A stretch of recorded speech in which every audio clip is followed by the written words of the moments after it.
Bonsoir. Eh bien, écoutez, nous sommes de nouveau rendez-vous pour un direct de l'AFA.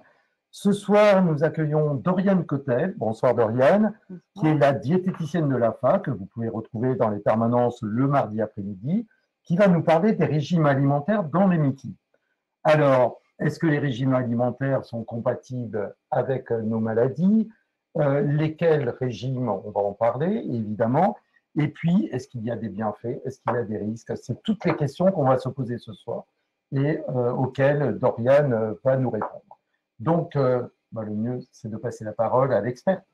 Tout à fait. Bonsoir à tous. Alors peut-être certains m'ont déjà entendu pendant la permanence téléphonique, puisque c'est moi qui suis en charge de répondre aux questions pendant la permanence téléphonique, et je suis avec l'AFA depuis maintenant à peu près 5 ans. Et donc ce soir, on va aborder un petit peu la question des régimes alimentaires dans le cadre des MICI, puisque c'est des questions qui sont souvent posées et qui sont souvent posées en off. Alors, pourquoi on se pose la question, en tout cas de l'alimentation? Parce que les MICI, donc la maladie de Crohn et la rectocolite hémorragique, touchent le tube digestif. Les aliments transitent par le tube digestif. Donc, du coup, on se pose quand même assez facilement la question de l'influence des aliments dans le cadre des MICI, et également, est-ce qu'on peut trouver des solutions avec les aliments? Alors, j'ai mis des guillemets à traiter, parce que, évidemment, on ne traite pas les MICI avec les aliments. C'est des médicaments qui permettent de traiter les MICI, mais on va voir en tout cas quels sont le rôle des aliments et des régimes en particulier. On a des recommandations officielles concernant les MICI et l'alimentation. Donc, au niveau de la Haute Autorité de Santé, qui sont des recommandations françaises, l'alimentation n'influence pas le cours de la maladie, donc pas de régime particulier à imposer, et l'HAS recommande une alimentation équilibrée. Des petits mots aussi pour indiquer que l'alimentation ne déclenche pas de poussée inflammatoire ni ne permet de passage en rémission. Donc, on décorrèle l'alimentation de l'inflammation et de la rémission. En revanche, on va avoir un rôle sur les symptômes avec les aliments.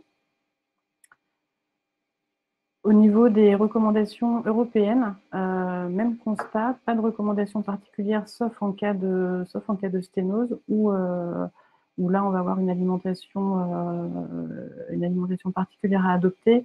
Les sténoses, c'est une complication qu'on peut retrouver dans la maladie de Crohn, qui ne se retrouve pas dans la rectocolite hémorragique, et les sténoses, c'est un rétrécissement de la lumière de l'intestin grêle, où le risque, en fait, c'est que le grêle se bouche et fasse une occlusion. Donc, pour réduire ce risque d'occlusion, on va avoir une alimentation particulière. Les recommandations du CREG. Alors, le CREG, c'est un groupement d'hépato-gastro-entérologues. Là, le discours est un peu plus nuancé, c'est-à-dire qu'on va plutôt être sur manger ce que vous supportez. Donc là, on est sur des tolérances individuelles, et ils préconisent aussi de s'appuyer sur l'expérience malade. Et les régimes, du coup, s'inscrivent directement dans l'expérience malade. Alors, au niveau de l'alimentation, on a deux forces en puissance, qui sont d'une part la peur d'avoir mal, puisque ce sont deux pathologies, que ce soit Crohn ou RCH, où les douleurs, les inconforts digestifs et les symptômes digestifs sont très présents, très invalidants parfois, et aussi la peur de mal faire, puisque les patients ont envie d'être de bons patients et de faire ce qu'il faut pour être en bonne santé, en tout cas être en santé la meilleure possible. Donc vraiment, on a ces deux forces-là qui s'affrontent un peu. C'est pas toujours facile de trouver un équilibre.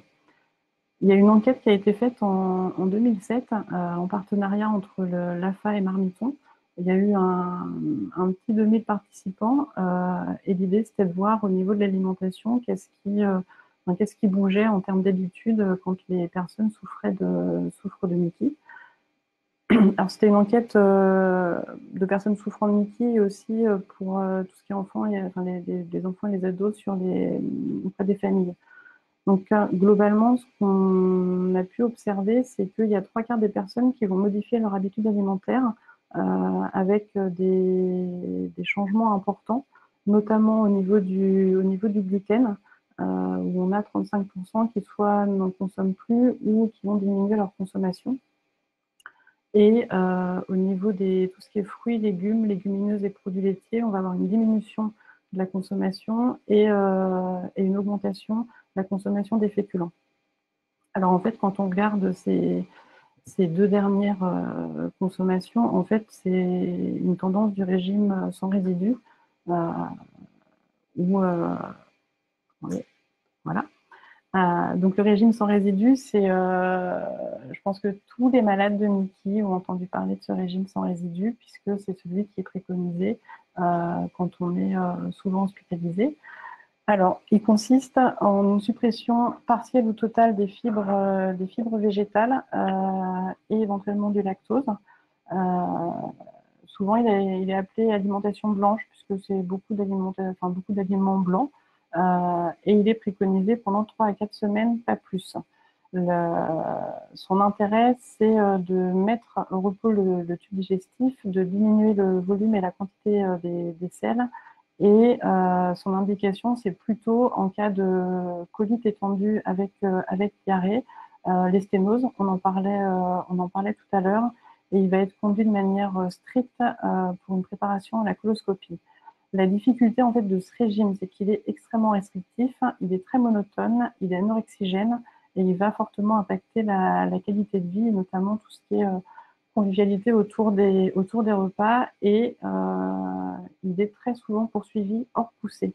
Et c'est là où c'est gênant, puisque il n'est pas fait pour être poursuivi hors poussée, et on va chercher à l'élargir le plus rapidement possible, surtout quand il n'y a pas de bénéfice. C'est-à-dire que l'idée, c'est de soulager et de mettre au repos le tube digestif. Donc, si on ne retrouve pas cet intérêt, on peut l'élargir. Tout à l'heure, on parlait du gluten. Les informations qu'il faut retrouver dans l'infographie avec l'enquête. Donc le gluten, on en parle beaucoup. Le régime sans gluten, c'est le seul traitement en fait de la maladie cœliaque et il consiste en une suppression totale ou partielle des aliments qui contiennent du gluten. Ces aliments sont le blé, le seigle, l'orge et tous les dérivés. Donc par exemple, les dérivés du blé, ça va être le pain, les pâtes. Et pareil avec seigle et orge, c'est la farine, on va l'utiliser pour finalement faire d'autres aliments. Et on peut aussi retrouver du gluten dans d'autres aliments qui, a priori, n'en contiennent pas, comme le jambon, par exemple, puisque dans la viande, on ne trouve pas de gluten, mais les process industriels vont faire que du gluten va être ajouté. Alors, ces intérêts, donc dans la maladie cœliaque, c'est une certitude. En parallèle, ce qu'on va observer, c'est que les personnes, finalement, quand elles sont dans la démarche du régime sans gluten, elles vont être davantage attentives à la composition des aliments, les ingrédients, pour tout ce qui est aliments transformés, et finalement vont davantage prendre soin d'elles et choisir avec plus de précaution ce qu'elles vont manger. Sa limite, c'est qu'il est restrictif, que quand on décide d'utiliser des aliments, des équivalents, c'est-à-dire par exemple du pain sans gluten, il va y avoir des additifs qui vont être utilisés pour finalement arriver au même résultat, et finalement les additifs, c'est souvent ce qu'on va chercher à éviter. Donc là, on peut arriver à une contradiction. Et plutôt, l'idée, c'est plutôt de se tourner vers des aliments qui ne contiennent pas de gluten de façon naturelle. Ces aliments, ça va être tout ce qui est riz, maïs, le quinoa et les légumes secs. Et l'intérêt, il n'est pas démontré dans les Mickey. Et une étude qui a été faite il y a quelques années montre finalement une augmentation du stress chez les personnes qui se mettent au régime sans gluten sans être dans la maladie cœliaque. Donc, et pour un bénéfice qui n'est pas forcément présent. Donc l'idée avec le régime sans gluten, c'est que s'il y a un bénéfice et un mieux-être au niveau intestinal, ben pourquoi pas. S'il n'y en a pas, ce n'est pas forcément nécessaire de se l'appliquer. Le régime sans ou pauvre en lactose, donc c'est une suppression totale ou partielle des aliments qui contiennent du lactose, donc tout ce qui est produits laitiers, donc avec le lait, les yaourts, le fromage, éventuellement crème fraîche et beurre qui ne sont pas des produits laitiers mais plutôt des matières grasses, où on a une part de lactose mais qui est extrêmement faible.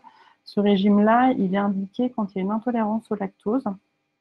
Et l'intolérance au lactose, le plus souvent, en fait, elle est partielle, c'est-à-dire que à partir de l'âge adulte, on a une diminution de la sécrétion de lactase qui permet en fait la digestion du lactose. Et s'il y a plus de lactose qui est apporté via l'alimentation, la lactase en fait est saturée et le lactose poursuit son trajet dans la lumière du tube digestif et va générer finalement des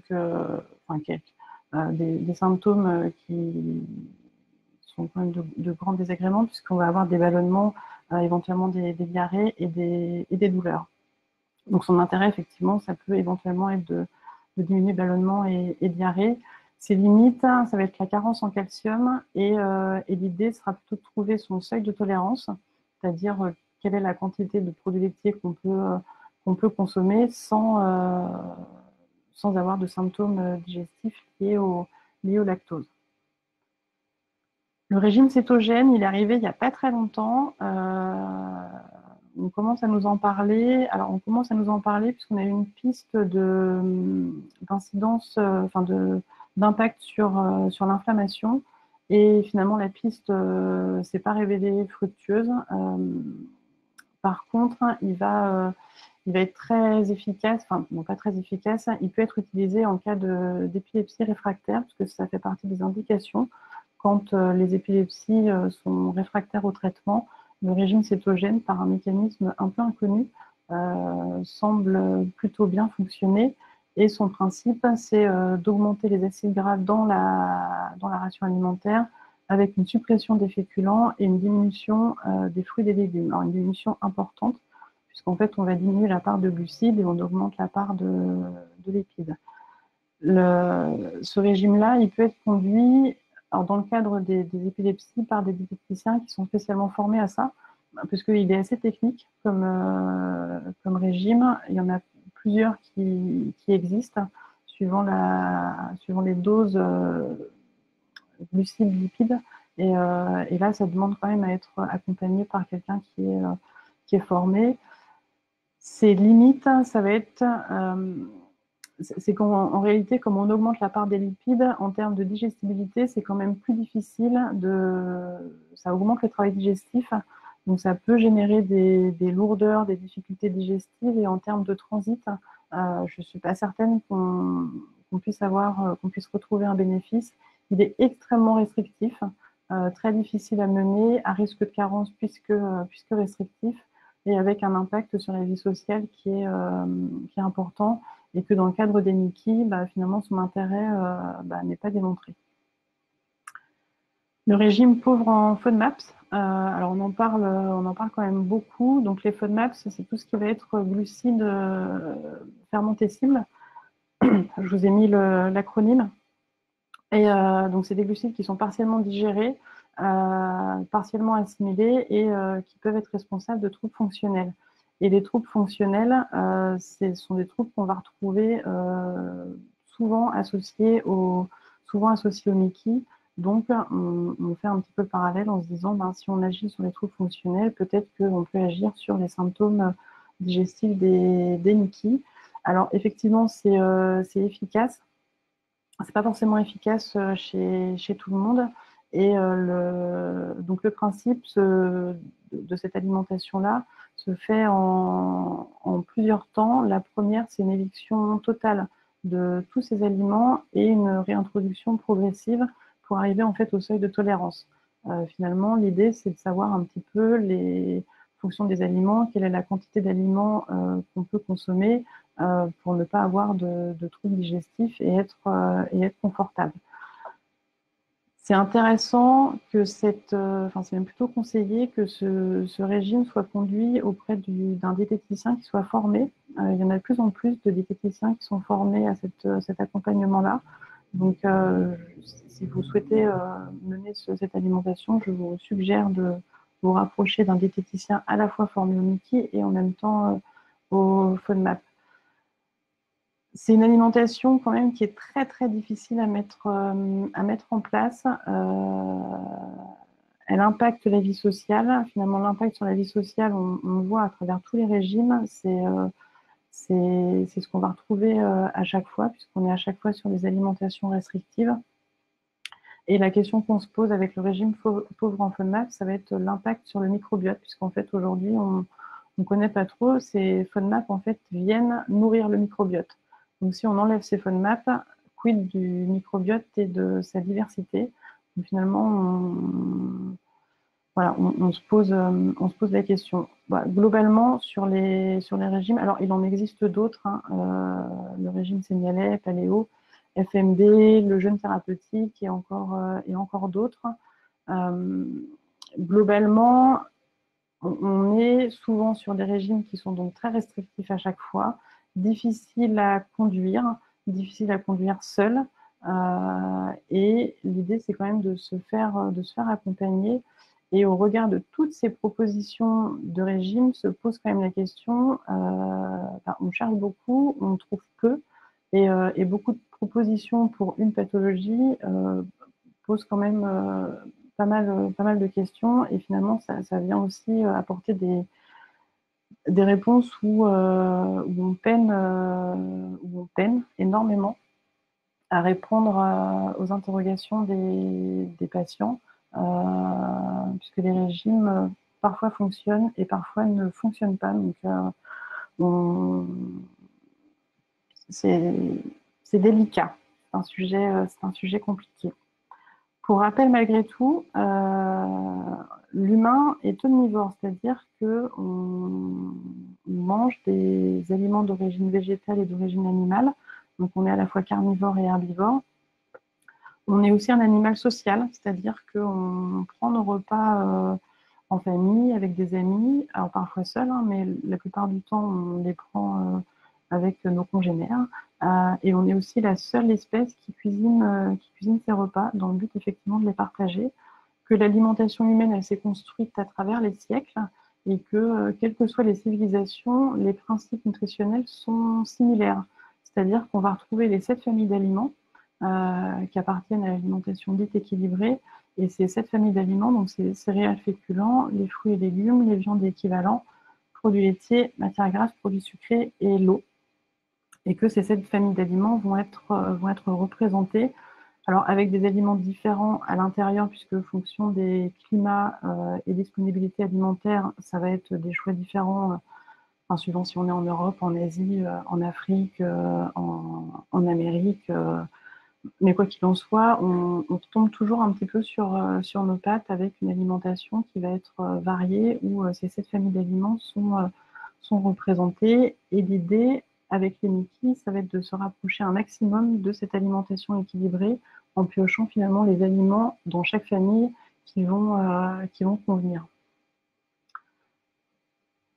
En conclusion, pour aborder la question des régimes alimentaires, l'idée c'est d'être en confiance et en lien avec les professionnels de santé qui vous accompagnent, que ce soit le gastro, que ce soit la diète, le médecin traitant, éventuellement les infirmières, de faire la distinction entre les poussées inflammatoires et les symptômes digestifs, parce que c'est pas la même chose. L'alimentation n'intervient pas sur les poussées inflammatoires, enfin, sur l'inflammation, on ne sait pas.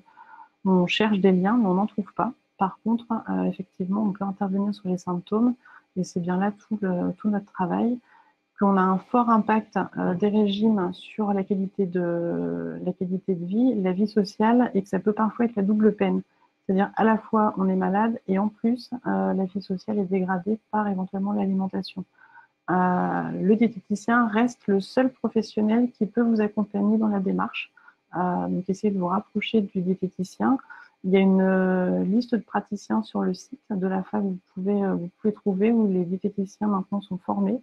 ceux qui sont dans cette liste, et on propose des cycles de formation continue.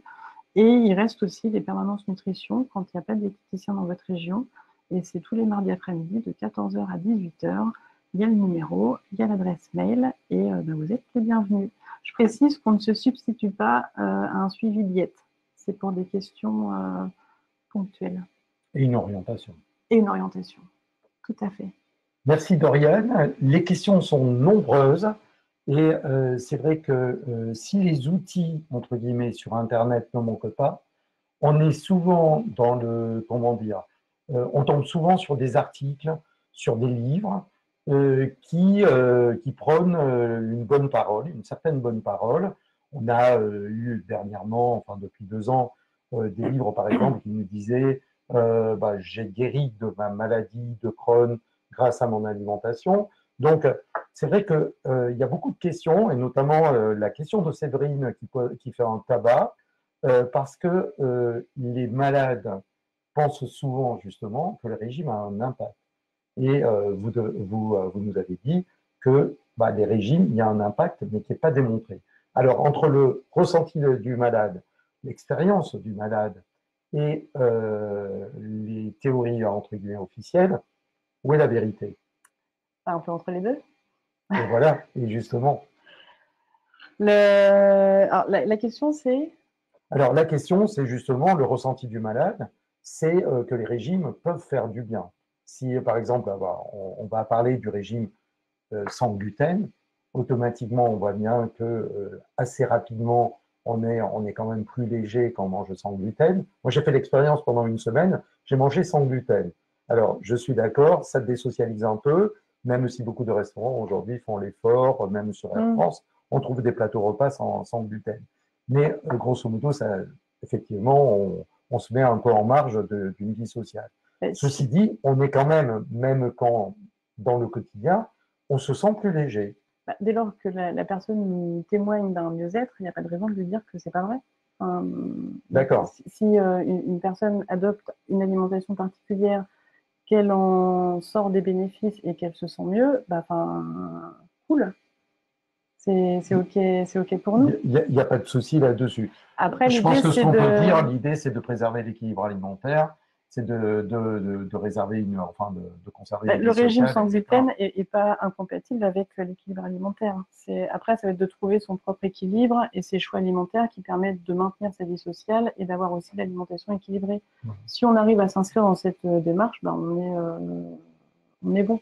J'ai entendu que vous disiez, de toute façon, tant qu'on préserve cet équilibre alimentaire, en tout cas, tant que on a un ressenti que ça fait du bien, pourquoi se l'interdire, finalement? C'est bien ça, la règle. Hein. Donc, voilà. Bon, il ne faut rien s'imposer parce que les régimes, en tout cas pour beaucoup, on n'a pas vu l'intérêt dans le cadre de nos maladies. Mais si ça fait du bien, la difficulté, c'est que ça peut fonctionner chez l'un et pas chez l'autre. C'est pour ça qu'on prend beaucoup de... C'est vraiment le ressenti et l'expérience de soi-même. Voilà, parce qu'il y a des personnes qui vont effectivement avoir une alimentation sans gluten ou diminuée en gluten où effectivement l'impact va être bénéfique. Donc là, en fait, tout le monde est content. Si par contre, il n'y a pas d'impact bénéfique, il n'y a pas nécessité en fait de poursuivre. D'accord. Alors, il y a beaucoup de questions autour du... Alors, on va peut-être les coupler, évidemment, sur les régimes, hein, gluten, sans lactose, effectivement. Par contre, je vois une dame enceinte là qui nous dit je m'impose un régime sans gluten, sans lactose, ni viande, ni sucre. Ça fait beaucoup de sang. Ça fait beaucoup de sang pour nourrir bébé. Bébé, il va prendre ce qu'il faut. Bébé va prendre ce qu'il faut. C'est maman qui risque de souffrir un peu. Ouais. Donc, voir une diététicienne peut-être à ce moment-là. Une diététicienne et puis un petit peu de souplesse. Un peu de souplesse, sans s'imposer. D'accord. Juste un petit clin d'œil à la maman. Alors, on va revenir justement, on a parlé beaucoup ou fait allusion au microbiote, hein, c'est-à-dire, et on voit beaucoup de choses aujourd'hui dans les journaux pour bien nourrir son microbiote. Donc, on voit, il y a beaucoup de questions sur les probiotiques, par exemple. Donc, qu'est-ce qu'on peut dire à nos, justement, aux personnes qui sont... sur les probiotiques, ça fait débat. Le bénéfice des probiotiques vendus, commercialisés, et pas démontré. Et l'idée, alors si jamais vous prenez des probiotiques, l'idée c'est d'avoir des aliments qui vont nourrir ce microbiote. C'est-à-dire que si on conduit un régime sans résidus par exemple et des probiotiques, c'est inutile puisque les probiotiques vont avoir besoin d'être nourris.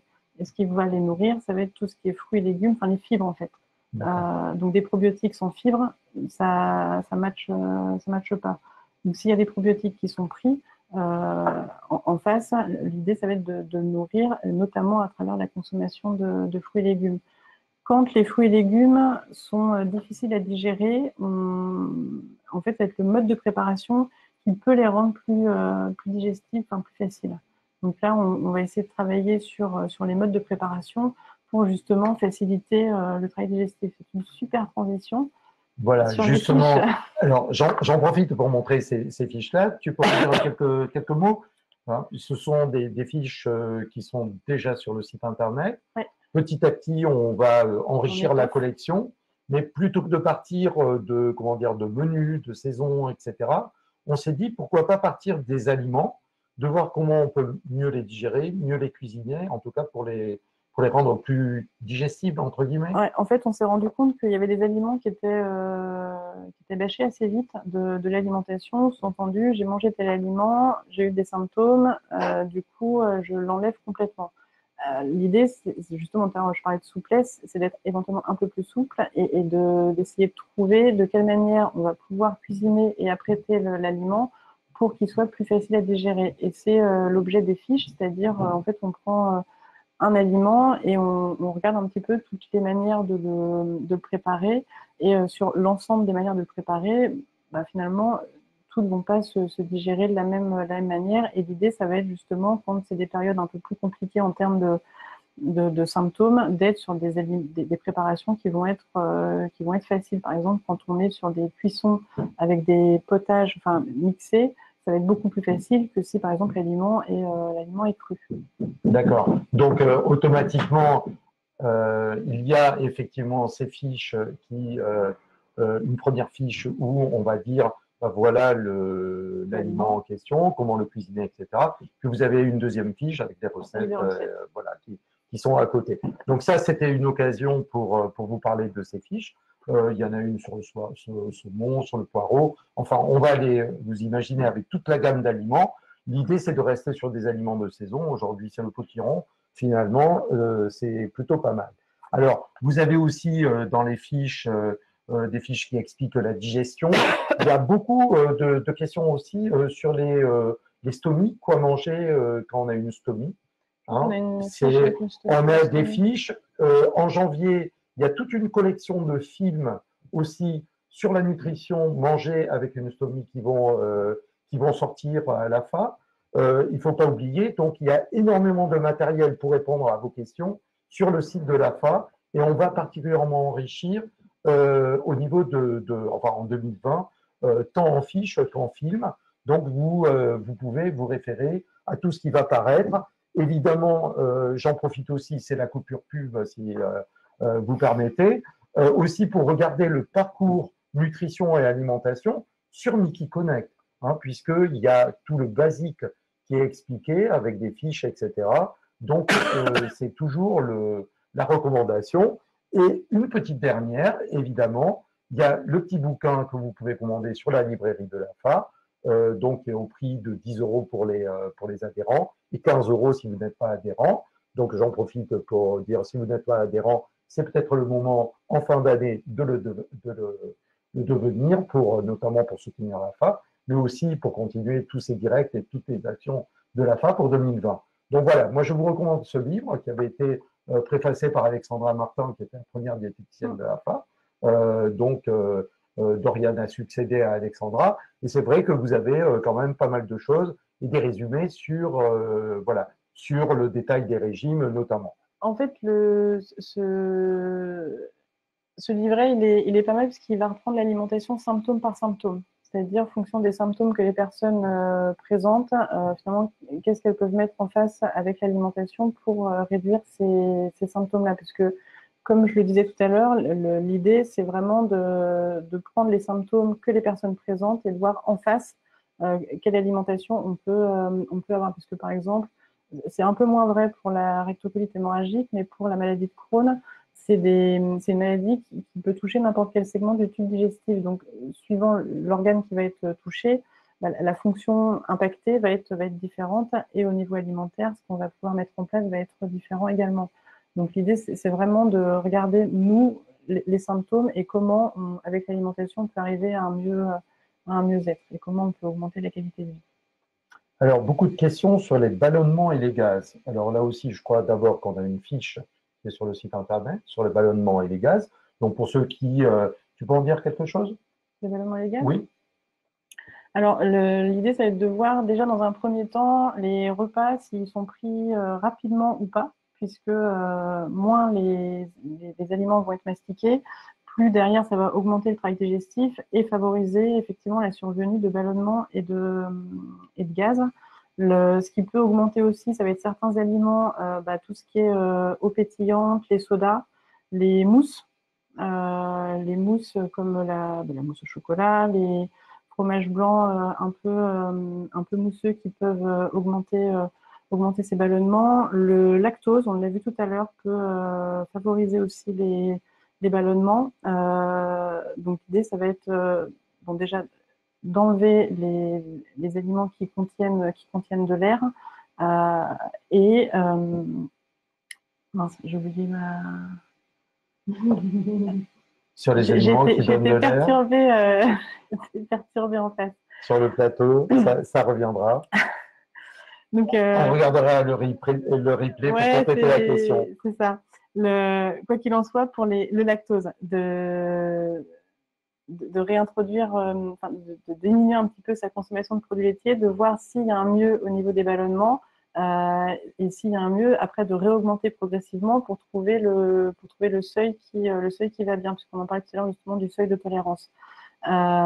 Et sur la vitesse d'ingestion des aliments, alors ça c'est un truc qu'on dit assez souvent, que disent souvent les diététiciens, c'est de manger lentement, dans le calme, et de bien mâcher les aliments pendant les repas. Ça facilite le travail digestif, ça diminue les ballonnements, et tout ce qui n'est pas fait finalement avec les dents, le reste du tube digestif va essayer de le faire. Sauf qu'en fait, l'estomac et l'intestin n'ont pas de dents. Donc ça va être beaucoup plus difficile. Donc l'idée, c'est effectivement de bien mâcher les aliments et de prendre ses repas dans le calme. Éventuellement, de fractionner l'alimentation, ça peut fonctionner aussi avec les ballonnements et aussi sur les douleurs. J'extrapole un petit peu là sur les douleurs, d'avoir des repas plus fréquents et moins volumineux. Les patients témoignent d'un mieux-être, ça soulage un peu. D'accord. Alors justement, c'est un peu la suite. Aujourd'hui, les légumes de saison, c'est le chou, c'est tous les aliments qui sont susceptibles quand même de fermenter, on va dire. Ouais. Donc, qu'est-ce qu'on peut en dire? Alors, pour les choux... Est-ce qu'on peut les manger d'abord? Alors déjà, oui, on peut les manger. Ceux qui vont être les plus digestes, ça va être le brocoli, le romanesco et le chou-fleur. Donc, cuit, mixé, ça passe beaucoup mieux en soupe ou en purée. Le chou frisé, là, le chou paumé, c'est un peu risqué. Si jamais vous avez envie, allez-y. Par contre, essayez de blanchir les feuilles et d'enlever la rainure, la grosse rainure du milieu, de bien blanchir les feuilles et après de le faire cuire. Couper en fines lamelles, ça sera plus digeste. Mixer encore plus et mélanger aussi à d'autres aliments. D'accord. Donc, grosso modo, le message qu'il faut faire passer, quel que soit le légume, la préparation, si on les supporte plus ou moins, en tout cas, on ne les bannit pas, non, mais on peut les cuisiner pour les rendre plus digestes. Et quand on fait des tests, parce que là, on parle des choux, donc souvent, ça fait quand même un peu peur et à juste titre. C'est pour ça que j'avais appuyé sur le chou. J'aurais pu prendre le haricot, coco aussi. L'idée, c'est de faire, si jamais on veut se lancer dans des tests pour savoir un petit peu comment on tolère, c'est de le faire quand on est chez soi, tranquille, plutôt en week-end ou éventuellement en vacances.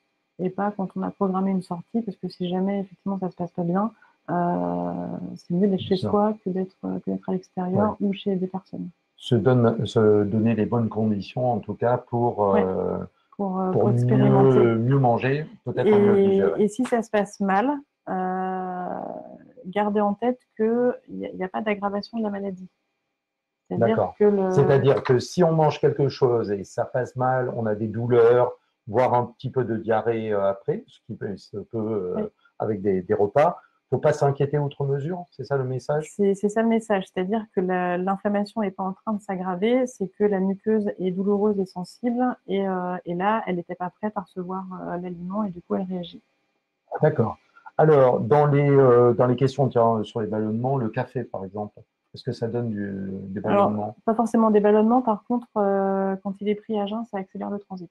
Ça augmente la motricité intestinale. Donc, le petit café à jeun du matin, Il faut manger d'abord, ouais, on mange d'abord et et on puis prend le après, on café, prend son petit café. on prend le café après. Après, il y a des personnes qui le tolèrent très bien, d'autres moins bien. D'autres un petit peu moins bien. Alors, il y a pas mal de questions aussi. Les eaux minérales, est-ce qu'il y a des eaux minérales à déconseiller ou une personne semble dire qu'à Vitel, on lui a dit, alors j'imagine qu'à Vitel, on a dit qu'il va aller mieux boire de l'eau de Vitel plutôt que chez le concurrent. Mais Pas est-ce que de, vraiment il y a des... pas varier les eaux. ça c'est clair. En fait, l'idée avec l'alimentation, c'est de maintenir une certaine variété. Donc, on va garder Pour le même les eaux, c'est la principe même.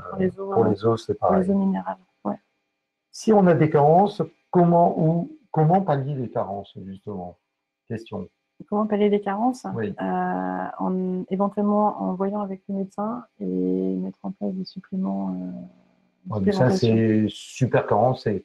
Sinon, on voit la diététicienne On peut voir la diététicienne. pour voir. Non, On mais peut vérifier si on a d'abord. on peut Le appeler la mieux, c'est de FA. manger à peu près équilibré, puis on peut appeler la FA. On peut appeler la Ouais. FA, on peut aller voir la diététicienne. Le problème de la diététicienne, en tout cas la difficulté, c'est qu'elle n'est pas remboursée par la Sécu. Alors, justement, il y a pas mal de questions J'ai là-dessus. vu. Alors, comment on fait avec des diététiciennes? Parce que c'est cher une diététicienne. C'est cher une diététicienne, c'est pas remboursé par la sécurité Ouais. sociale. Si on a de la chance, on peut rencontrer une diététicienne de l'hôpital. Donc essayer de voir avec l'hôpital qui nous suit et de demander si c'est possible de rencontrer une diététicienne. Comme ça permet de voir avec elle, de pouvoir discuter des carences, puisque quand c'est dans le cadre de l'hôpital, si je ne dis pas de bêtises, les consultations sont gratuites. Enfin, c'est partie du suivi. En fait. Oui, ça fait partie du suivi, je confirme. On peut essayer de rentrer dans un programme ETP. L'éducation thérapeutique D'éducation thérapeutique dans l'hôpital. Dans l'hôpital, où souvent il y a une diététicienne qui est présente pour parler justement de l'alimentation et qui peut répondre à toutes les questions, notamment au niveau des carences, et d'essayer de tendre le plus possible vers une alimentation variée. Alors, par rapport au remboursement de la diététicienne, il faut savoir aujourd'hui, il y a quelques années, la FA, la présidente et son directeur, c'est-à-dire moi, on avait fait le tour de la plupart des mutuelles pour leur parler justement de la prise en charge des malades de Mickey. Il y a des mutuelles Et qui donc, remboursent. il y a de plus en plus de mutuelles. Ne vous privez pas d'appeler votre mutuelle pour demander la prise en charge de quelques séances. Vous leur expliquez que vous êtes malade de Crohn ou de rectocolite hémorragique, que vous êtes prise en charge à 100%, donc vous ne coûtez pas à la mutuelle, entre guillemets, pour la prise en charge de ces maladies-là. Mais par contre, vous demandez une prise en charge exceptionnelle de 2 ou 3 séances chez la diététicienne. Donc, ou le diététicien, c'est surtout la diététicienne. Donc, ne vous privez pas de ça. Téléphonez à vos mutuelles et puis regardez vos contrats aussi, puisque de plus en plus de mutuelles proposent de toute façon des options pour avoir des consultations sur ce qu'ils appellent des professionnels de santé, enfin autres, on va dire, de confort, on va dire. Oui, de confort. De confort pour dire vite. Mais moi, je vous conseille de prendre contact avec votre mutuelle et d'essayer de négocier avec eux la prise en charge de 2 ou 3 séances. De toute façon, une séance chez une diététicienne, c'est combien de temps? Combien de temps et combien? Alors, combien de temps? Ça dépend des diététiciens. Ça peut aller d'une demi-heure à plus d'une heure. Voilà. D'où la consultation 50-60 euros, c'est ça à peu près? Après, ça dépend si on est à Paris ou en province. Ouais. Il y a une grande différence. Ouais, vraiment. C'est-à-dire, ouais. ça peut aller de combien à combien l'échelle? Sur Paris, je vais parler de moi. Moi, c'est 55 euros. Il y en a qui sont au même tarif, d'autres qui sont un peu plus, un peu moins. Je ne suis pas sûre, D'accord. plutôt dans la fourchette basse. Ok.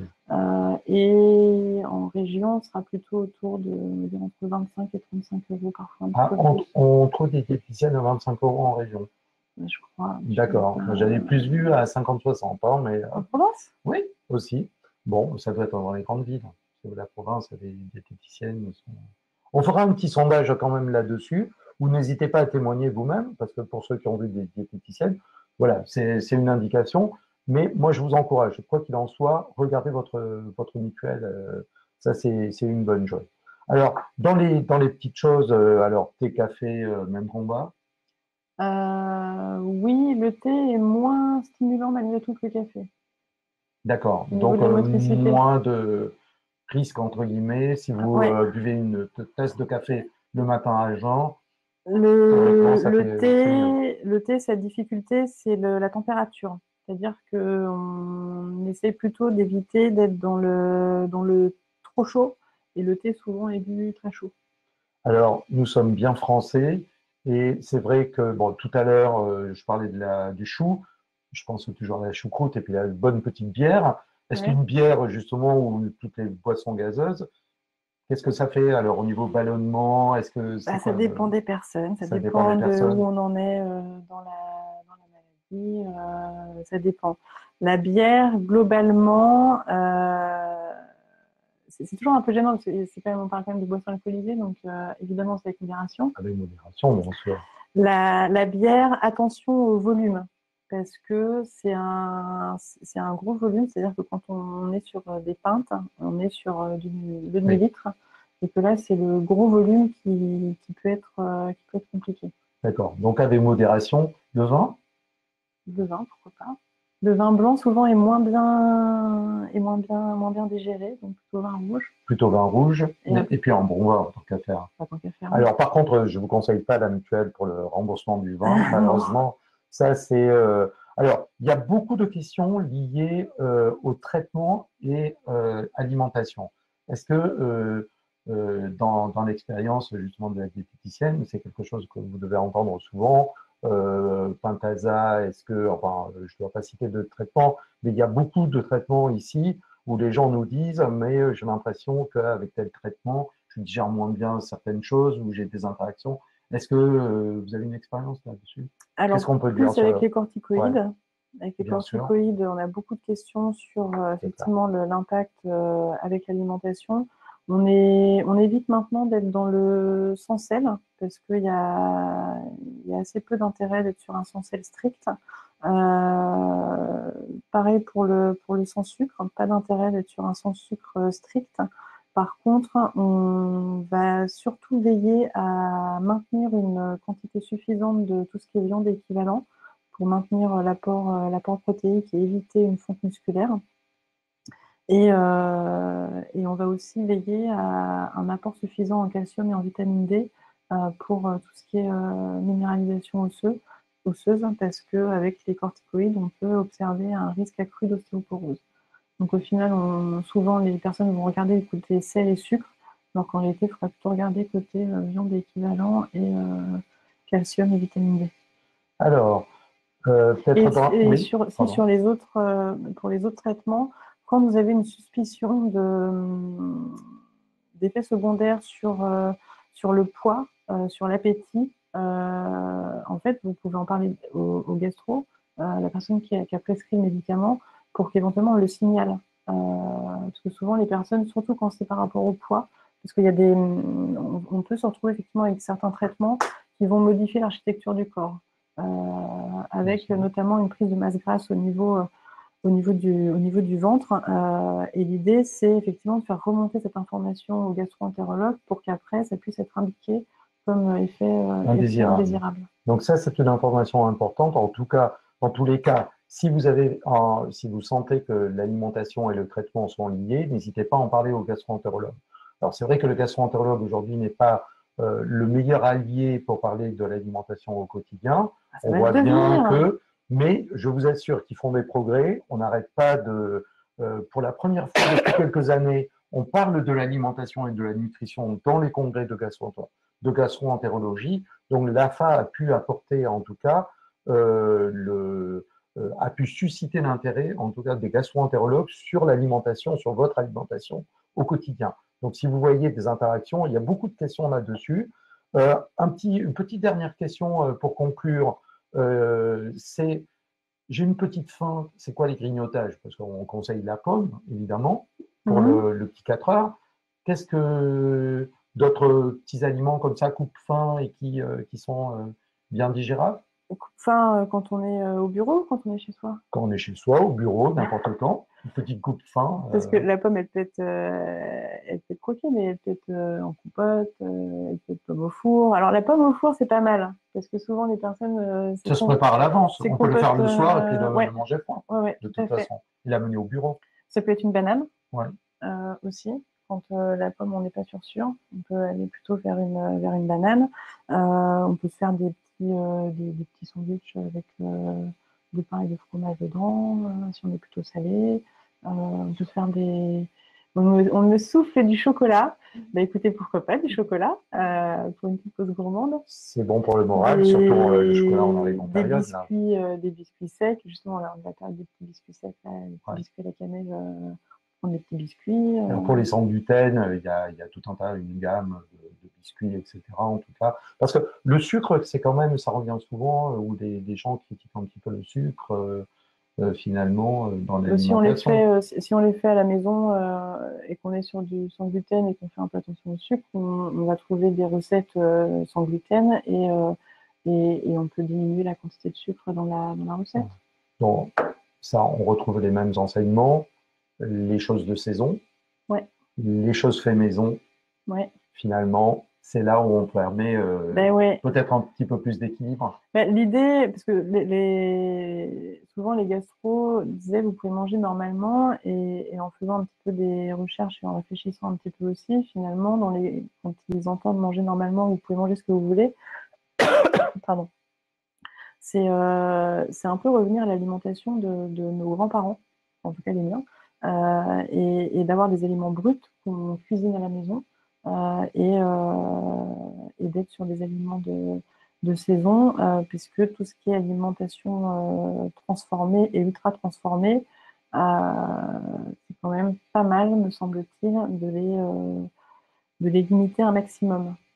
Alors, merci Doriane, en tout cas, de toutes ces explications. Merci il y a évidemment beaucoup de personnes qui seront frustrées parce que il y avait des petites questions, mais il faut savoir que on pose des questions sur lesquelles on vote le plus finalement, qui suscitent l'intérêt du plus grand nombre. Je vous rappelle que Doriane est disponible pour les adhérents de l'AFA le mardi après-midi. Il faut être adhérent, je suis désolé, c'est un service que l'AFA rend à ses adhérents. Vous pouvez commander, je vous rappelle, le livre Bien manger McFly et Mickey, finalement, qui est donc dans la librairie du site sur l'AFA. On n'a pas vu évidemment les fiches, toutes les fiches qui existent, mais vous les retrouvez aussi sur le site de l'AFA. L'idée, c'est pas de vous les montrer, de ne pas prendre une photographie sur Internet, mais c'est vraiment d'aller les télécharger puisque c'est fait pour ça. Donc, il y a énormément de choses. Je vous rappelle Mickey Connect aussi. Donc, il y a énormément de choses sur l'alimentation. Si vous n'y trouvez pas votre compte, vous essayez soit d'envoyer un mail, tu peux rappeler le mail de la diététicienne de l'AFA? nutrition@afa.asso.fr. Donc, nutrition@afa.asso.fr. Vous envoyez un petit mail, Doriane vous répondra. Sinon, vous essayez de la voir si c'est des choses plus poussées. On avait des questions extrêmement précises ce soir. Moi, je vous encourage à prendre contact avec Doriane et ça vous permettra en tout cas d'avoir une orientation et des conseils dès mardi prochain. Donc, écoutez, maintenant, c'est l'heure de se quitter, malheureusement. Je vous donne rendez-vous en février pour un spécial se soigner autrement. C'est un peu la suite de l'alimentation, si j'ose dire, mais encore autre chose. Je vous rappelle que l'AFA Magazine, un des derniers AFA Magazine, c'était se soigner autrement. On reprendra le thème avec différents spécialistes. Je vous souhaite une bonne soirée. À bientôt. Et n'oubliez pas d'adhérer, c'est la fin de l'année. On compte sur vous. Merci. Au revoir.